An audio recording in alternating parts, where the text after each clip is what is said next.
বাংলাদেশের নিরাপত্তা বাহিনী বিচার বহির্ভূত হত্যা সহ অন্যান্য মানবাধিকার লঙ্ঘন করেছে বলে জানিয়েছে যুক্তরাষ্ট্র। সেইটা আবারও কি আমাদের আইন শৃঙ্খলা বাহিনীর উপর কোনো নিষেধাজ্ঞা কি আরোপ করার কোনো প্রক্রিয়া বা প্ল্যানিং আমেরিকার আছে? বাংলাদেশের অংশগ্রহণমূলক নির্বাচন হতে হবে সবার অংশগ্রহণে বলে জানিয়েছে জাতিসংঘ। সম্মানিত দর্শক মণ্ডলী, এবার প্রধানমন্ত্রী এবং প্রশাসনের উপরে কঠিন নিষেধাজ্ঞা দিয়েছে যুক্তরাষ্ট্র। ইতিমধ্যে এই মুহূর্তের সেই আপডেটগুলা রীতিমতো অবাক করে দিয়েছে সকলকে। এইমাত্র এই ঘোষণাকে কেন্দ্র করে নড়েচড়ে বসেছে প্রধানমন্ত্রী। আমরা আগামী নির্বাচনকে কেন্দ্র করে যুক্তরাষ্ট্র কি বলেছে সেই বিষয়গুলো জানবো এবং ইউরোপীয় ইউনিয়ন সর্বশেষ বৈঠকে কি বলেছে সেই বিষয়গুলো জানবো। মোট কথা ফয়সালা হয়ে গিয়েছে, বিএনপিকে ছাড়া নির্বাচনে বৈধতা পাবে না। আসুন কথা না বাড়িয়ে দেখে আসি। বাংলাদেশের অংশগ্রহণমূলক নির্বাচন হতে হবে সবার অংশগ্রহণে বলে জানিয়েছে জাতিসংঘ। নিউ ইয়র্কে নিয়মিত ব্রিফিং এই মন্তব্য করেন জাতিসংঘ মহাসচিবের মুখপাত্র স্টিফেন ডুজারিক। বাংলাদেশের আসন্ন জাতীয় নির্বাচনে বিএনপি ও সমমনা দলগুলো অংশগ্রহণ না করলেও 29টি নিবন্ধিত দল এবং স্বতন্ত্র থেকে 2500-এর বেশি প্রার্থী হওয়ায় নির্বাচনকে অংশগ্রহণমূলক বলা যাবে কি না এমন প্রশ্নের জবাবে জাতিসংঘ মহাসচিবের মুখপাত্র বলেন, অন্তর্ভুক্তিমূলক নির্বাচন হতে হবে শান্তিপূর্ণ এবং সবার অংশগ্রহণে। আরো বলেন, প্রধান রাজনৈতিক দল, ভোটার, নির্বাচনের অংশীদার সবাইকে নিয়ে শান্তিপূর্ণ, অংশগ্রহণমূলক এবং বিশ্বাসযোগ্য নির্বাচনকে উৎসাহিত করে যাবে জাতিসংঘ। আসসালামু আলাইকুম, আমি নাইম, দক্ষিণ কোরিয়া থেকে। দ্বাদশ জাতীয় সংসদ নির্বাচন আগামী 7 জানুয়ারি অনুষ্ঠিত হতে যাচ্ছে। তো এই নির্বাচনের আগে আমেরিকার ভূমিকা নিয়ে নানান ধরনের প্রশ্ন বিএনপি বা আওয়ামী লীগের নেতাকর্মীদের মধ্যে আছে যে আমেরিকার অবস্থানটা আসলে কোথায়। যেহেতু কিছু স্যাংশন ছিল, ইভেন আপনার নতুন করে ভিসা নিষেধাজ্ঞা আছে। তো এর মাঝখানে আগামী 10ই ডিসেম্বর মানবাধিকার দিবস, আপনারা জানেন। সেই দিবসের আগে আজকে আমেরিকা থেকে আপনার কি বলা যায় যে রিপোর্ট ছাপানো হয়েছে বাংলাদেশের প্রথম সারির গণমাধ্যমগুলোতে আপনারা ইতিমধ্যে দেখেছেন।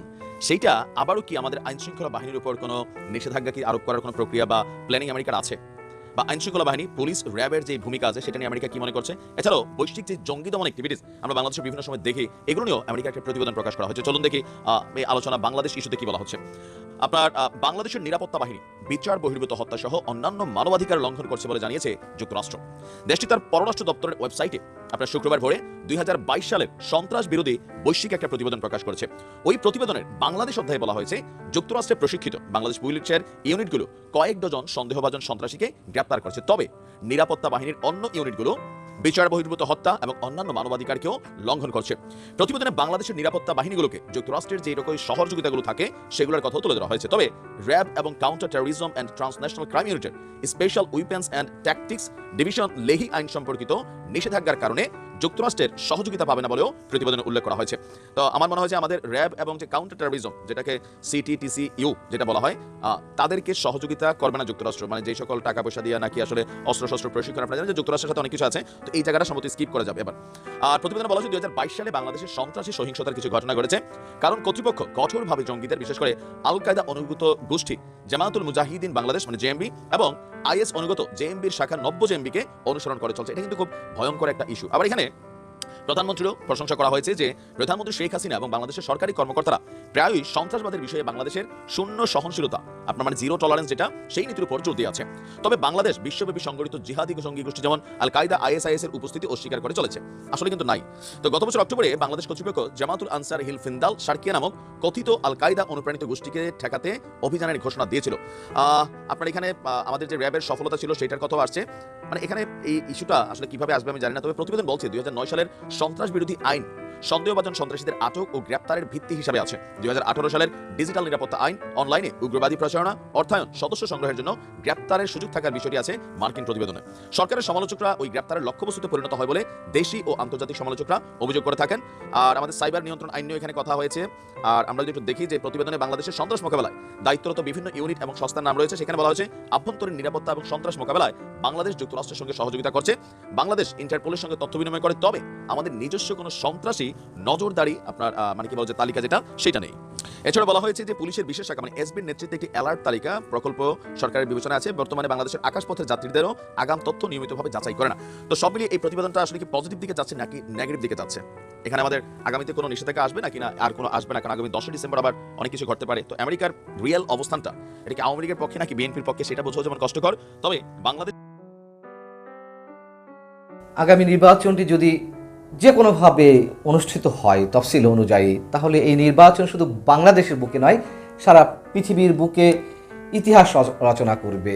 একটি ঐতিহাসিক নির্বাচন হিসেবে আমার ধারণা দীর্ঘদিন শুধু বাংলাদেশে নয়, পৃথিবীর বুকে নজির হিসেবে থাকবে। একটা মহাকাব্য রচনা করা যাবে নির্বাচন নিয়ে। একটা মহাকাব্যে যেমন দুঃখ থাকে, কষ্ট থাকে, আনন্দ থাকে, বেদনা থাকে, ট্র্যাজেডি থাকে, এই নির্বাচনের সাথে এর সব কিছুই অঙ্গাঙ্গিভাবে জড়িয়ে আছে এবং অনেক বড় বড় ঘটনা এর সাথে সম্পৃক্ত হয়ে আছে। কি কি আছে সেগুলো পরে।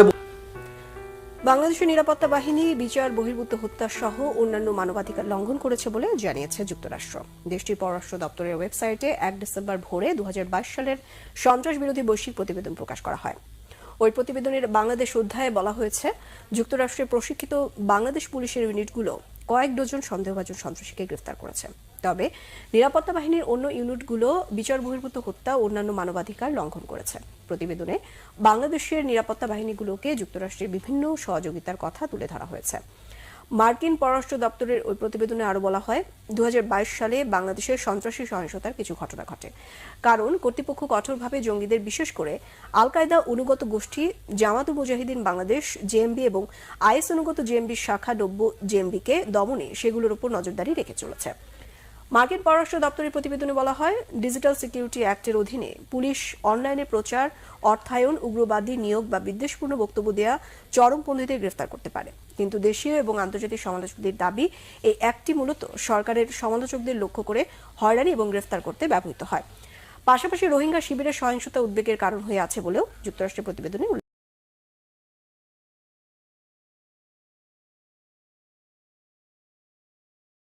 সম্মানিত দর্শক মণ্ডলী, সম্পূর্ণ ভিডিওটি দেখলেন। ভিডিও সম্বন্ধে অবশ্যই আপনাদের মূল্যবান মতামতটি কমেন্ট বক্সে জানাবেন। বিএনপিকে ছাড়া নির্বাচন বৈধতা পাবে না, ইতিমধ্যে স্পষ্ট জানানো হয়েছে।